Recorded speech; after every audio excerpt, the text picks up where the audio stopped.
everybody. Supply chain management is a continuation. There is a second chapter on it. I am sure that it's going to help you prepare your exams, and if you are a professional, it's going to help you to understand the basic concepts. We are going to talk a little bit more about it. Please, first of all, subscribe and channel it as well. That is how I request you to subscribe so we can share more with you. The topic for today is overview of supply chain. Supply chain is also called chain or demand chain, is the network of involved companies through upstream and downstream intakes in the different processes and activities that produce value in the form of products and services in hands of the ultimate people who are serving it. The services of for this we can take an example. A short manufacturer is a part of supply chain that goes upstreams through the weavers of fabrics into the manufacturing of fabrics and downstream through distributors and retailers to the final consumer. So this is what it is. Now definition, there are various definitions of different editions.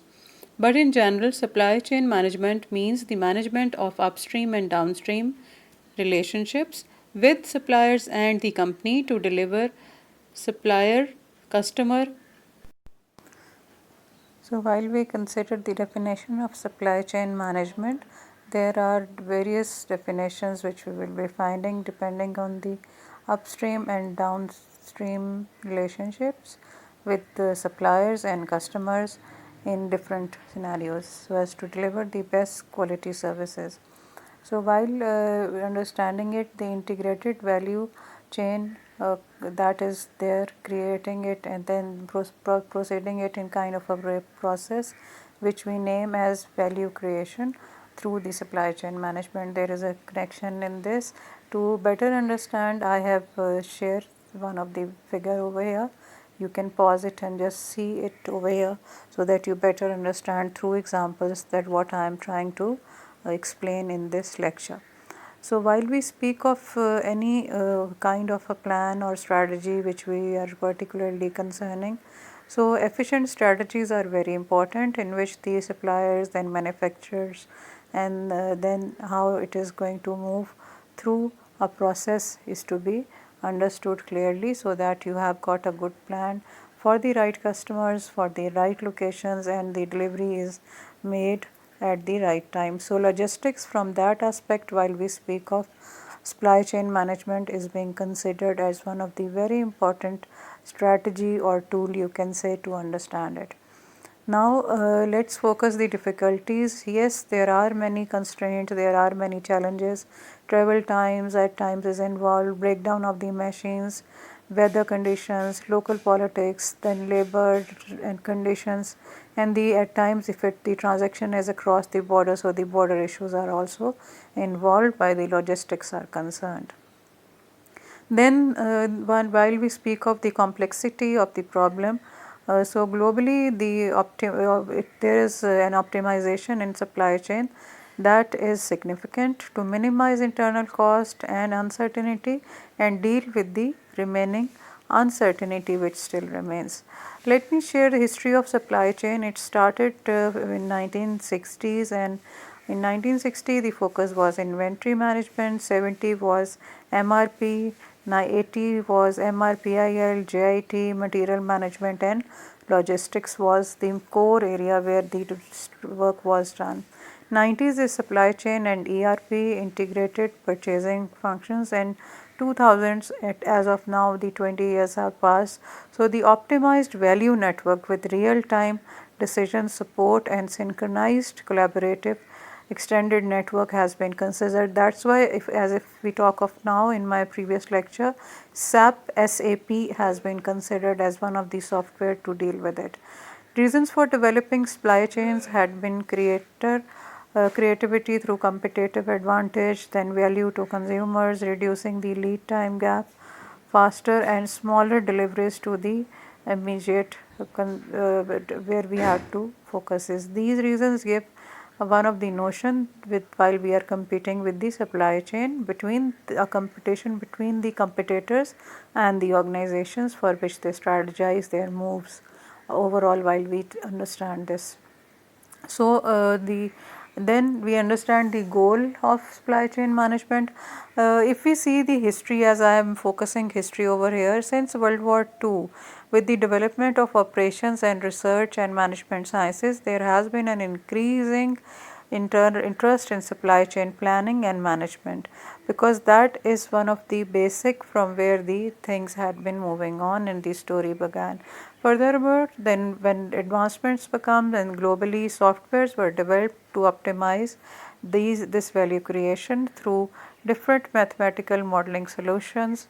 And this best example will be a software package which might provide the whole status and the whole system. If you see this diagram and you will pause it and you will see it. So, summary of supply chain management has been clearly given over here, and I am sure to learn and understand, whether you are a student or a professional, you can easily make it out from here.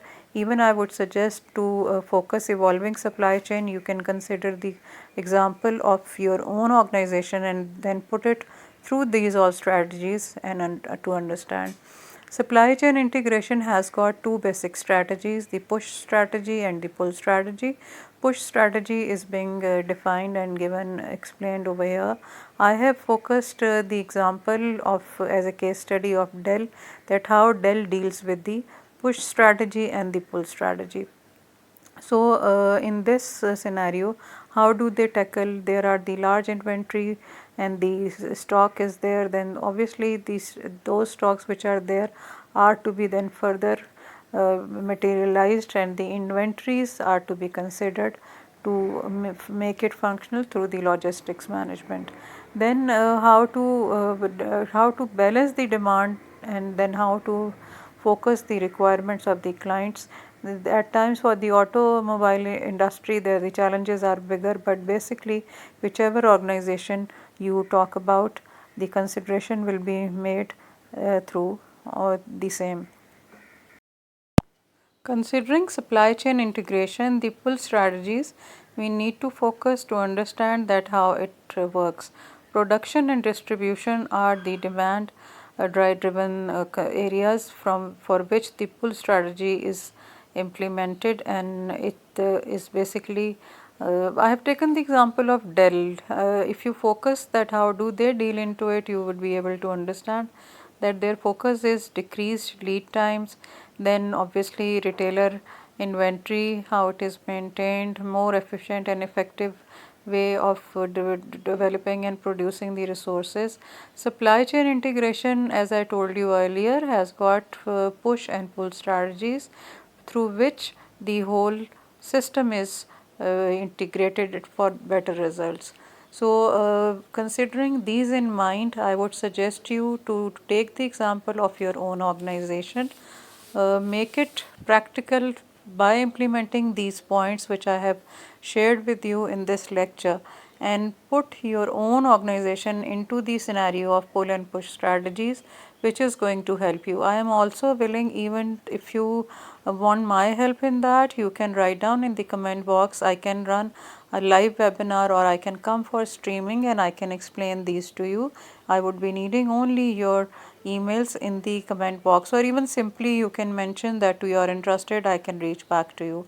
So, choosing between push and pull strategies, what are the basics which we need to understand is given in this quadrant. I have intentionally given it into two parts, part 1 and then part 2, so that you can put into it. You can only understand the high flow and the lower side of it, so by putting that example of your own organization, jot down the strategies. A little of the pencil work is required for this, and the clearer picture would be like this, which you can see now in this diagram with the 4 quadrants. You can see that the push and pull strategy, pull is on the higher side, push is on the lower side, where you are focusing, and you can say that economies of the scale are on this side, and that's how you can understand. Very important is the characteristics of push and pull strategies, that how it is categorized, complexity, focus, lead time, processes, and likewise the push and pull is being written down, and you can see the comparison. This is the comparison slot. Over here again the collaboration comes, because once the push and pull strategy is implemented, the collaborative part is very important. You can see in the diagram how the logistics and the movement of inventory from the warehouse till the consumer is being detailed over here in this. I have tried to put as many slides as possible to make it very comparison supplier and consumer or customer, both like the material and then the information and the funds. The flows resemble a chain reaction. Like obviously it's not a cyclic, you can say, even, or a chain reaction, both goes the same. The importance of supply chain management is clearly given over here in this diagram. You can pause it a little, and again I would request you to put down your own. We have two paths of life, success and failure. So obviously if we put the strategies at the right place, we will be towards the success, and failure will be overdone on this. So thank you very much for watching. Write down in your comments box your queries and questions. If you want me to be live in that streaming section, I'll be there. Take good care of yourself. See you in the next